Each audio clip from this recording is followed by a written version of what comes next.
तो नमस्कार, आदाब, सत श्री अकाल, राम राम, खम्मा गणी दोस्तों। मैं रजनी स्वागत करती हूँ आपका हमारे चैनल द सक्सेस में। तो दोस्तों आज हम बात करेंगे कि मेरी 5 अच्छाइयाँ और 5 कमियाँ। तो दोस्तों वैसे तो देखो मेरे भी मन में नहीं आती है ये सारी चीज़ें, मैंने भी कहीं ना कहीं से देखी हैं, सीखी हैं, क्योंकि हमें पता होता है हमारी कमियां अच्छाइयाँ। बट क्या होता है, हम जनरली हमें ये नहीं पता होता कि इंटरव्यू बोर्ड के सामने हमें क्या बोलना चाहिए और वहाँ पे क्या नहीं बोलना चाहिए। ठीक है, तो इसलिए दोस्तों मैंने ज़्यादा से ज़्यादा तो मैं तो आपको पता है, पहले भी मैंने आपको बताया था, विकास सर को ही मानती हूँ और उन्हीं की क्लासेस से सीखती हूँ, तो ज़्यादातर वहीं से ली हैं। बाकी मैंने थोड़ी सी इनसे ना मैंने अपनी थोड़ी सी डिफरेंट तैयार की थी। तो मैं आपको भी यही कहूँगी कि अपने बिहेवियर और अपने मतलब अकॉर्डिंग थोड़ा सा डिफरेंट तैयार कर लीजिएगा। ये प्रॉपर हम पे इम्प्लीमेंट हो यह ज़रूरी नहीं है ना। तो मैंने इनको थोड़ा थोड़ा अपने अकॉर्डिंग मोड़ लिया था, तो आप लोग भी उन्हें अपने अकॉर्डिंग मोड़ लीजिएगा। देखिए बात करते हैं, सबसे पहले 5 अच्छाइयाँ बताइए। तो सबसे पहले कि सर मैं बहुत हार्ड वर्किंग हूँ और मेरे में पेशेंस भी बहुत अच्छा है, मतलब धैर्यपूर्ण हूँ और कोई भी काम को ख़त्म करने से पहले मैं छोड़ती नहीं हूँ। मतलब कि ऐसे नहीं है कि कोई काम बीच में रोक दिया, हो नहीं रहा है, लंबा है, लेकिन ऐसा नहीं है सर मैं कि कोई भी मतलब दृढ़ निश्चय एक तरह से कर लेती हूँ तो उसे पूरा ही करती हूँ, है ना। इसको आप चाहे इतना भी कर दो, सर मैं बहुत हार्ड वर्किंग हूँ और पेशेंस मेरे में अच्छा है, तो मैं अच्छे से काम को, किसी भी कार्य को लेकर चलती हूँ, है ना। थोड़ा सा अपने अकॉर्डिंग मोड़ दीजिएगा कि उन्हें ये भी नहीं लगे कि हम बहुत ज़्यादा अपनी बढ़ाई कर रहे हैं और मतलब सिंपल सा लगे कि सर मैं बहुत ज़्यादा हार्ड वर्क करती हूँ और बहुत ज़्यादा और मेरे में पेशेंस भी है। तो अगर हाँ एक है ना, ये 5 जो हमारी अच्छाई है ना, इनका हर एक का एग्जाम्पल आपको मन में याद होना चाहिए और इसके साथ नहीं बताना है। वो सिर्फ 5 अच्छाइयाँ पूछेंगे तो हमें सिर्फ 5 अच्छाइयाँ ही नहीं बतानी है, लेकिन वो पूछेंगे अच्छा कैसे हो हार्ड वर्किंग और पेशेंट, ज़रा सा बताइए पेशेंस आप में कैसे है। तो आपको एक चीज़ याद करनी है कि मतलब एक चीज़ नहीं, हर एक 5 चीज़ों के एक एक एग्जाम्पल याद करने हैं। जैसे कि लाइक मैं बहुत हार्ड वर्किंग और पेशेंस है, तो सर कि मुझे सरकारी नौकरी चाहिए थी और मेरा ड्रीम था कि आरएएस में सेलेक्ट होना। तो जब तक मुझे सर नहीं मिला, इसने मेरा बहुत सारा टाइम कंज्यूम किया है, लेकिन सर मैं मेरा ये फर्स्ट अटैम्प्ट भी नहीं है, मेरा थर्ड अटैम्प्ट है, सेकंड अटैम्प्ट है, जो भी आप कहो, या फर्स्ट है तो भी आप कहो कि सर 4 साल इस वैकेंसी को हो चुके हैं और मैं लगातार इसके लिए डेडिकेट हूँ और यह पाना चाहता हूँ। तो इससे आप पेशेंस और हार्ड वर्किंग का अंदाज़ा मतलब लगा सकते हो। इस तरह का एग्जाम्पल हम दे दें तो मतलब हमारी लाइफ से जुड़ा हुआ एग्जाम्पल ही आप अपने हिसाब से सेट कर लीजिएगा। एक एक एग्जाम्पल आपको पक्का याद करने हैं, और ये भी नहीं है कि वहाँ फिर बैठ के थोड़ा सा ऐसे सोचना है, और ये भी नहीं है कि उनके बोलते ही तुरंत शुरू हो जाना है।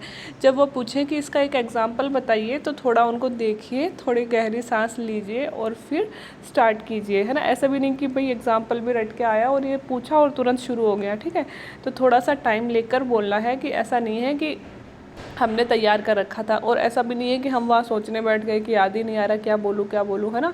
अपने मन में एक एक एग्जाम्पल भी तैयार करना है। दूसरा बोले हम, सर मैं किसी भी कार्य को करने से पहले प्रॉपर प्लान बनाता हूँ और उसे फिर सही ढंग से इम्प्लीमेंट करता हूँ, कार्यान्वित करता हूँ। तो ये दोस्तों कि कोई भी काम करने से पहले प्रशासन में हमारे लिए यही सबसे ज़रूरी होगा कि हम बिना किसी प्लान के कोई कार्य शुरू नहीं कर दें। तो हमें प्रॉपर प्लान की ज़रूरत होती है। तो हम ये बोलेंगे कि सर मैं मेरी निजी लाइफ में भी किसी भी काम को करने से पहले दिमाग में एक ड्राफ्ट बनाता हूँ उसका, और उसके अकॉर्डिंग ही कोई काम करता हूँ। तो अगर पूछेंगे कि ठीक है बताइए आपने कब ड्राफ्ट बनाया, तो आप एक छोटा सा एग्जांपल, जैसा मैं हमेशा बोलती हूँ कि मुझे अगले दिन क्या करना है या पहले दिन मेरे दिमाग में पूरा ड्राफ्ट होता है कि कल के दिन मुझे ये करना था। और ख़ासकर स्टडी टाइम, जब स्टडी नहीं होती तो चलो फिर भी लाइफ जब कुछ करना ही नहीं है तो ऐसे ही चलती रहती है, लेकिन स्टडी टाइम होता है तो पहले दिन हमारे दिमाग में प्रॉपर टाइम टेबल होना चाहिए कि कल के दिन में मुझे ये चीज़ें कंप्लीट करनी है और ये अचीव करना है, और ये अचीव करने के बाद ही सोना है। तो आप भी इस तरह के छोटे से एग्जांपल दे सकते हो, इसमें कोई बड़ाई भी नहीं दिखेगी और ये भी दिख जाएगा कि हाँ भाई बंदा सही बोल रहा है ना। और या फिर ऐसे कह सकते हो कि लाइक सर मेरे घर में बर्थडे पार्टीज़ होती हैं, कुछ भी होता है तो सर उनके लिए थोड़ा सा मैनेजमेंट का काम मैं ही करता हूँ, है ना। इस तरह से भी आप बोल सकते हो। तो 2 हो गए। तीसरा, सर मैं क्विक लर्नर हूँ और मुझे नई नई चीज़ें सीखने में, ये मैंने सारे विकास दिव्य कीर्ति सर से ही लिए हैं, लेकिन अपने अकॉर्डिंग थोड़ा थोड़ा सा इन्हें मोल्ड कर लीजिएगा, मोड़ दीजिएगा, है ना। तो ये दोस्तों मैंने ये वाला गुण लिया था अपने अंदर, और मैंने हार्ड वर्किंग वाला भी लिया था, ठीक है, और ये वाला भी लिया था, क्योंकि ये अपन करते हैं कहीं ना कहीं, हम इतने दिन से मेहनत कर रहे हैं तो अपने अंदर होते हैं ये, है ना। क्विक लर्नर हूँ और मुझे नई नई चीज़ें सीखने में ये सब नहीं हो सकते हैं, लेकिन दोस्तों मैंने खुद को बोला था क्योंकि मुझे सच में नई नई चीज़ें सीखने में बहुत मज़ा आता है। और मुझे अपने आप में फिर मैंने ना इसकी ही फिर एक कमी बनाई थी कि ये जो चीज़ है आगे बताऊँगी कि ये कमी कैसे है। तो दोस्तों क्विक लर्नर लाइक हमने जो कुछ भी देखा, हमने आसपास देखा, जैसे पहले मुझे पेंटिंग का शौक था, मैंने पेंटिंग सीखा, फिर मुझे बहुत साल पहले मैं स्केचिंग करने लगी, फिर कार्टून बनाने लगी, फिर मैंने देखा यार मधुबनी पेंटिंग सही रहेगी, मैंने मधुबनी पेंटिंग स्टार्ट कर लिया, है ना। इसके अलावा डांस का भी शौक़ है, इसके अलावा बहुत सारे चीज़ कि यूट्यूब पे से कुछ देखा वो सीख लिया, वीडियो बना लिया या फिर टिकटॉक्स बना लिए, छोटी छोटी चीज़ें, है ना। तो ये छोटी छोटी चीज़ें मुझे बहुत सीखने का बहुत चाव है। हर एक जो भी नई चीज़ सीखती हूँ तो मैं चाहती हूँ मैं भी ये करूँ और मैं करती भी हूँ उसको, है ना। और ये नहीं है कि अपन को फर्स्ट बार में वो चीज़ परफेक्ट आ जाए, कि धीरे धीरे अपन उसको सीखने लगेंगे, है ना। लेकिन बात ये है कि क्विक लर्नर हूँ सर, मुझे अच्छा लगता है सीखना और जल्दी सीखती हूँ, या फिर नई नई चीज़ें सीखने में मुझे मज़ा आता है। तो अच्छा गुण है ये, है ना। अगर आप में भी हो तो आप बता देना, और फिर वो बोले जैसे कि क्या सीखा आपने, तो लाइक मेरी तरह बोल सकते हो आप भी कि सर, जैसे कि सर मैं जैसे बोलती हूँ पहले स्केच, जैसे मैंने ड्राइंग सीखी सर, उसके बाद में मेरी ना इंग्लिश हैंड राइटिंग, जैसे मैं आपको बोलती हूँ मैं हिंदी मीडियम से बिलोंग करती हूँ, लेकिन पिछली बार जब मैंने मेंस दी थी तो मुझे लगा कि यार हिंदी कम से कम इंग्लिश का पेपर तो ऐसा हो जिसमें हम इंग्लिश लिखें तो हमारे अच्छे नंबर आएँ। तो मैंने ना वो जोड़ जोड़ के जैसे इंग्लिश लिखते हैं वो इंग्लिश लिखना सीखा। मुझे नहीं आती थी, मैंने मेरी ज़िंदगी में कभी नहीं सीखा था, बट मेरी रूममेट्स थी जो इंग्लिश मीडियम से बिलोंग करती थी और वो वैसे ही लिखते हैं। तो मैंने 5-7 दिन उसको पहले उसको कॉपी में उससे लिखवाती थी एक पैराग्राफ, और पूरे दिन मतलब जब भी मैं आपको बताती हूँ मैं हिंदू पढ़ती थी तो हिंदू में से कोई नोट्स तैयार करती थी ना, तो मैं इंग्लिश में लिखना स्टार्ट करती थी। क्यों? पहले मैं हिंदी में नोट्स बनाती थी हिंदू के, लेकिन उसके बाद में इंग्लिश में बनाने स्टार्ट किए। क्यों? क्योंकि मुझे वैसी वाली इंग्लिश सीखनी थी जिसमें जोड़ जोड़ के लिखते हैं। तो मुझे मज़ा आता है, सीखने की कोई उम्र थोड़ी होती है, हमने बचपन में ही सीखा है वैसे लिखना, अब हमें आएगा ही नहीं। और आज मैं बहुत सुंदर तरीके से वो लिखती थी, और मेंस में मैंने इस बार लिखा भी है जोड़ जोड़ के। मुझे नहीं पता नंबर आएंगे नहीं आएंगे, लेकिन बस मेरे चाव था, मैंने सीख लिया, है ना। इस तरह की चीज़ें आप भी बोल सकते हो कि सर नई नई मीनिंग सीखना, है ना, या फिर अपनी हैंड राइटिंग सीखना, डिफरेंट डिफरेंट भाषाएं सीखना, या जो भी आप में हॉबी है ना। अगर आप मानते हो कि आप में है थोड़ी सी भी क्विक लर्नर वाला, तो आप इस चीज़ को ले लेना। क्योंकि अगर आप ये बोलोगे ना, क्योंकि मुझे डांसिंग का भी है और मुझे वीडियोज़ बनाने का भी है, अगर आप ये चीज़ बोलोगे ना तो वो आपसे पक्का पूछेंगे कि अच्छा क्या चीज़ नहीं सीखी है आपने पिछले दिनों में, है ना। तो आपके पास में 2-3 एग्जाम्पल होने चाहिए, ठीक है। फोर्थ दोस्तों की, हाँ ये तो मोस्टली सब में होता है, मैं बहुत सेंसिटिव हूँ, एम्पैथी का गुण भी मेरे अंदर महसूस करती हूँ या करता हूँ, अर्थात इमोशनल इंटेलिजेंस के मामले में खुद को परिपक्व मानती हूँ। ये लाइन तो हम सब यूज़ कर सकते हैं, बिकॉज एक प्रशासक में ये लाइन बहुत ज़्यादा ज़रूरी होती है।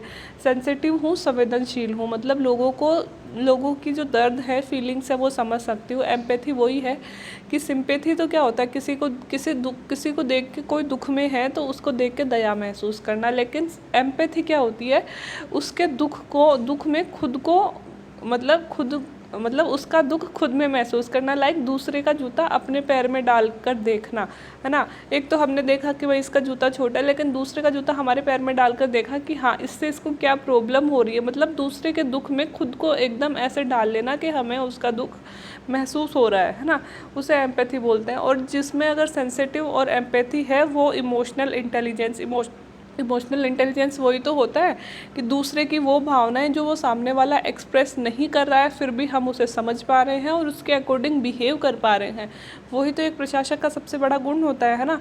तो ये चीज़ें मैं मेरे अंदर महसूस करती हूँ, है ना, ज़्यादा नहीं, ऐसा कह देना थोड़ा सा महसूस करती हूँ, ठीक है।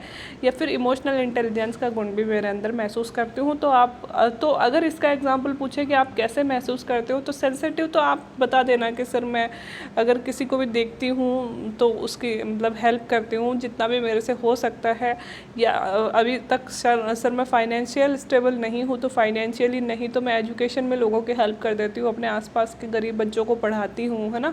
इस तरह से इमोशनल इंटेलिजेंस बोल देना कि सर कई बार मम्मी पापा भाई बहन फ्रेंड्स नहीं बोल पाते हैं, लेकिन वो दुख की सिचुएशन में होते हैं। तो मैंने बहुत बार ऐसा हुआ है कि सर फ्रेंड्स कभी प्रॉब्लम में होते हैं और वो नहीं बता पाते, तो भी मैंने उनकी प्रॉब्लम समझी है, पूछा है, गले लगाया, कुछ भी इस तरह का आप छोटा सा एग्जाम्पल आप बना सकते हो, ठीक है। एक ये भी बोल सकते हैं सर मैं अपने जीवन में संतुलन बनाए रखने में सक्षम हूँ, बैलेंस्ड लाइफ में जीती हूँ और जी है मैंने। तो किस तरह से बैलेंस्ड लाइफ, लाइक कि हम अभी तक पढ़ रहे हैं तो सर मैंने अपने जो पढ़ाई वाले ड्यूटीज़ है वो भी निभाई हैं। मैं अच्छे से पढ़ाई कर रही हूँ और अच्छे से पढ़ाई कर रही हूँ, उसका एक एग्जाम्पल है कि मैं आपके सामने बैठी हूँ। और दूसरा कि सर मैंने अपनी फैमिली लाइफ के भी ड्यूटीज़ निभाई हैं। मैं मेरे मम्मी पापा की भी प्रॉपर अच्छे से सेवा वगैरह करती हूँ, घर के काम भी पूरी तरह से निभाती हूँ।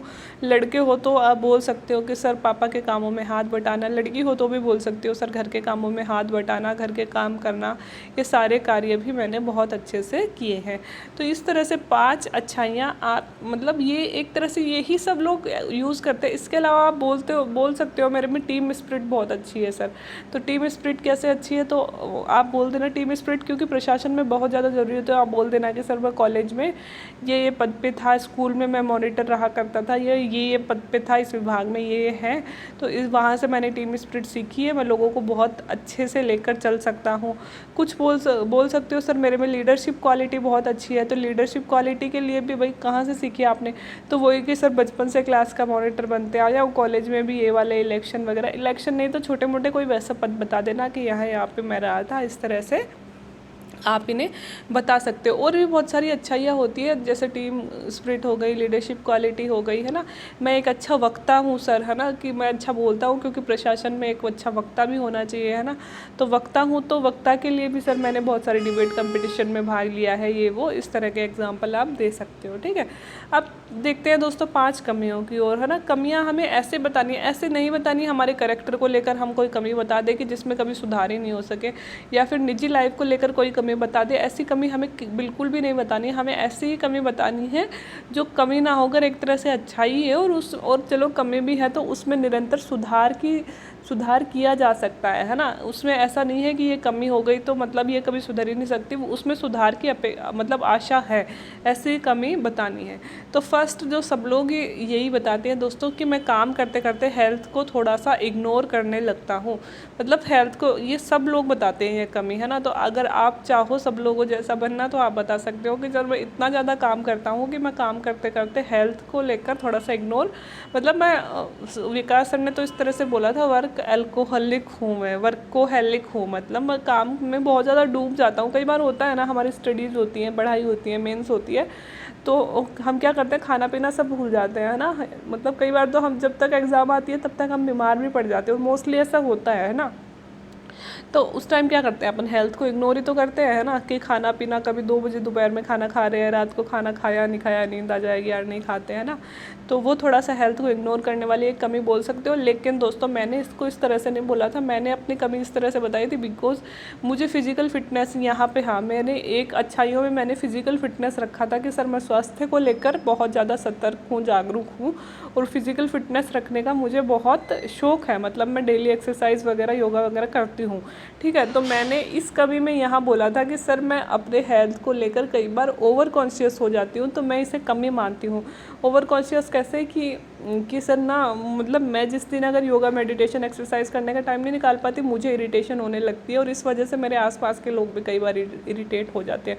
मैंने इसको इस तरह से मोड़ा था, अगर आप भी अगर फिजिकल फिट दिख रहे हैं, ऐसा नहीं है कि मतलब अब मैं मतलब ऐसा क्या, मतलब शरीर तो है बिल्कुल, मतलब ऐसे मोटा या थुल टाइप, और हम बोल रहे हैं मैं फ़िज़िकल फ़िटनेस का बहुत ज़्यादा शौक़ है, रखता हूँ ये वो। तो दोस्तों फ़िज़िकल फ़िटनेस अगर हम रखते हैं तो सामने वाले को दिखनी भी चाहिए कि हाँ ये फ़िज़िकल फ़िट है ना। तो इसलिए दोस्तों, क्योंकि मतलब मैं सही से दिखती हूँ तो फिज़िकल रूप से फिट दिखती हूँ, तो इसलिए मैंने रखी थी। और मेरे में ये है भी, मतलब ये मेरी नेचुरल है कि भाई मैंने ओवर कॉन्शियस हूँ मैं, कि जिस दिन हम एक्सरसाइज योगा नहीं करते हैं उस दिन मैं कॉन्शियस हो जाती हूँ। तो लोग बोलते हैं मैं हेल्थ को इग्नोर करता हूँ, और मैं ये बोलती हूँ कि जिस दिन मैं हेल्थ को इग्नोर करती हूँ उस दिन मुझे ज़्यादा प्रॉब्लम होती है। तो दोस्तों कमी होती है, ये कोई कमी भी नहीं है ना, मतलब बुराई भी नहीं है, इसमें तो अच्छा ही है ना। लेकिन हम कोई भी चीज़ में ओवर हो जाएंगे तो वो बुराई हो जाएगी, तो ये बोल सकते हैं अपन। फिर सर मैं थोड़ी सी ओवर सेंसिटिव हूँ। अब दोस्तों ओवर सेंसिटिव वाली बात विकास सर ने बताई थी, और लड़कियाँ जो होती है अक्सर ओवर सेंसिटिव होती भी है। ओवर सेंसिटिव लाइक हमसे ना कोई एक्सीडेंट वगैरह दुर्घटना देखी नहीं जाती, कोई मर जाता है तो हम क्या मतलब अगर कोई एक्सीडेंट हो गया रोड पे तो हम क्या उठा सकते हैं क्या, उसको उठा के गाड़ी में रख सकते हैं, एम्बुलेंस तक पहुंचा सकते हैं? मैं तो नहीं कर सकती, क्योंकि अगर मैं तो देख भी लेती हूँ कोई, मैं तो झगड़ते हुए भी हम किसी को देख लेते हैं तो हमें कई दिन तक दिमाग से नहीं निकलती है। मतलब कोई मूवी भी अगर ऐसे देख लेते हैं बहुत दिन तक नहीं निकलती। तो ओवर सेंसिटिव मोस्टली लड़कियां तो होती हैं, लड़के तो फिर भी थोड़े से मतलब अच्छे बोल्ड होते हैं इस मामले में, लेकिन लड़कियां ओवर सेंसिटिव होती हैं। तो अगर मैं कहूँ कि सर मैं थोड़ी सी ओवर सेंसिटिव हूँ तो ये भी एक अपनी कमी बता सकते हैं। लेकिन वो ओब्वियसली दोस्तों इस कमी की वजह से ना मैंने ये कमी बोली थी और एक कोचिंग वाले ने मुझे बहुत बुरा फंसाया था, और लास्ट तक इस एक पॉइंट पर चारों मेंबर्स ने मुझे फंसाया था। तो आप इसे सोच समझ कर बोलें। मुझे उन लोगों ने मना कर दिया था कि ओवर सेंसिटिव होना आजकल अच्छाई है, तो हमें कमियां भी इस तरह की बतानी है कि वो अच्छाई जैसी लगे। तो वो अगर वो हमसे कहें कि ओवर सेंसिटिव होना तो अच्छाई है, क्योंकि आजकल की जो पुलिस है, प्रशासन है, वो सेंसिटिव नहीं है, लोगों की फीलिंग्स नहीं समझ रहा। अगर आप सेंसिटिव हो तो वो तो अच्छा ही है, वो बुरा ही कहें तो हम कहेंगे कि सर मैं सेंसिटिव हूँ। लेकिन कई बार सर ऐसी वैसी सिचुएशन देख लेते हैं तो मैं ओवर हो जाती हूँ, मतलब वो चीज़ें मेरे दिमाग से नहीं निकल पाती। एग्जाम्पल के रूप में आप वही बोल सकते हो कि सर मैंने कोई एक्सीडेंट देख लिया, या फिर किसी को मरे हुए को देख लिया, या फिर कोई ऐसी मूवी देख ली। जैसे कि दोस्तों मैंने देखी थी वो फूलन देवी देखी थी मैंने एक बार। फूलन देवी पर ही है ना, उसका नाम कुछ अलग है या क्या है, फूलन देवी वाली जो मूवी है जिसमें इनकी रियल स्टोरी दिखाई गई है, वो देखी थी। एक बार मैंने शुद्रा देखी थी। तो उन मूवीज़ को देखने के बाद ना मेरे दिमाग में मतलब आज तक उनके सीन है ना तैरते हैं, निकलते नहीं हैं। तो इसे हम ओवर सेंसिटिव ही बोलते हैं कि जब बहुत ज़्यादा ऐसी चीज़ें देख लेते हैं ना फिर वो निकल नहीं पाती हैं दिमाग से। तो ओवर सेंसिटिव मुझे नहीं लगता। उन कोचिंग वालों ने हालांकि मुझे फंसा दिया था इस लाइन पे, लेकिन मुझे नहीं लगता ये कोई फंसाने वाली बात है। लड़कियां तो ज़्यादातर होती हैं, तो आप लोग इसे बोल सकते हो। एक सर मैं थोड़ी सी इंट्रोवर्ट हूँ और बहुत जल्दी अपनी फीलिंग्स को दूसरे के सामने एक्सप्रेस नहीं कर पाती। लड़के लड़की सब में होता है दोस्तों, हम बहुत जल्दी अपनी फीलिंग्स एक्सप्रेस नहीं कर पाते हैं। तो ये कमी आप सब लोग बता सकते हो, ठीक है। और फोर्थ है, मुझे बहुत ज़्यादा फैक्ट्स याद नहीं रहते, हालांकि या हालांकि है, हालांकि कंसेप्ट क्लियर रहते हैं। तो ये भी एक बहुत अच्छी कमी मतलब कमी भी कितनी अच्छी बता रही हूँ मैं, बहुत अच्छी कमी है। ये भी हम सब लोग अप्लाई कर सकते हैं, मैंने भी किया था, ये वाली भी की थी और ये वाली भी की थी, ठीक है। और मैंने ये बोला कि हम बहुत ज़्यादा फैक्ट्स याद नहीं रहते। इससे अच्छा है ना कि अगर हमें कोई फैक्ट याद भी नहीं रहा तो उन्हें हम पहले ही बता चुके हैं, भाई ये तो मेरी कमी है, तो मुझसे फैक्ट मत पूछना, कंसेप्ट पूछ ले, है ना। डेट्स वगैरह हमें नहीं याद रहती, मुझे आज तक याद नहीं रहते। युद्धों की डेट भी कई बार गड़बड़ा जाती है ना। तो फैक्ट्स ज़्यादा नहीं याद रहते हैं, कंसेप्ट क्लियर रहते हैं, ठीक है। सर मेरे ओवर सेंसिटिव होने को भी मैं स्वयं की कवि मानती हूँ, है ना। तो ये मैंने शायद 2 जगह लिख दिया। वैसे इसकी जगह आप क्या कर सकते हो, इसकी जगह कुछ और कर लेना। मुझे लगा मैंने ये वाला पॉइंट नहीं लिखा है तो मैंने लिख दिया कि कुछ भी कर लेना। वैसे 3-3 ही पूछते हैं, मैंने 5-5 बताई हैं आपको, सिक्योरिटी कर लिया कि 5-5 याद रख लेना। वैसे 3 ही पूछते हैं। अब मुझे और कमियां याद नहीं आ रही। मैंने अपनी कमी ये बताई थी, देखो कि 5वीं कमी कि सर मैं जो क्विक लर्नर वाली बात मैंने बोली थी ना, मुझे नई नई चीज़ें सीखने में मज़ा आता है। तो इस चीज़ को मैंने अपना डिस्ट्रैक्शन बताया था कि सर हालांकि ये अच्छी बात है नई चीज़ें सीखना और रहना, लेकिन कई बार मैं इस चीज़ की वजह से स्टडीज़ में डिस्ट्रैक्ट हुई हूँ। और मैंने आपको अपनी जो जीवन कहानी बताई थी उसमें भी बोला था कि मैं पढ़ाई में ठीक थी हमेशा से, लेकिन मुझे बहुत सारी चीज़ों का, ड्रेसिंग का भी, फैशन का भी, डांसिंग का भी, ड्राइंग का भी, और भी मूवीज़ का भी, और शोज़ देखने का भी, है ना, बहुत सारी चीज़ों का चाव था। इस वजह से ना मैं डिस्ट्रैक्ट हो जाती थी, कभी अपने गोल पे फोकस ही नहीं कर पाई कि हमें यही चाहिए था, है ना।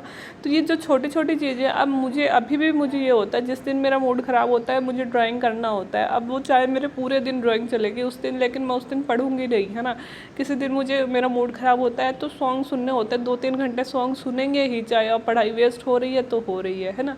अब किसी दिन मूड बन गया कि मूवी देखनी है तो देखनी है ना, फिर नहीं पढ़ रहे तो नहीं पढ़ रहे। हालांकि ये सारी चीज़ें बाद में जब हमें अपना लक्ष्य असली दिखाई देने लगता है तो हम सारी चीज़ें भूल जाते हैं, और वो मेरे साथ भी हुआ था। बट शुरू में मेरी ये कमी थी कि ये जो क्विक लर्निंग है, ये जो बहुत सारी चीज़ों में इंटरेस्ट है ना, ये आपको डिस्ट्रैक्ट करता है, और इसने मुझे रियल लाइफ में भी डिस्ट्रैक्ट किया था। तो मैंने अपनी एक कमी ये बताई थी कि हालांकि सर क्विक लर्नर हूँ मैं, और मुझे नई नई चीज़ें सीखने में मज़ा आता है, लेकिन कई बार ये मुझे मेरे गोल से डिस्ट्रैक्ट कर देता है। ये चीज़ें मैंने अपनी कमी में बताई थी।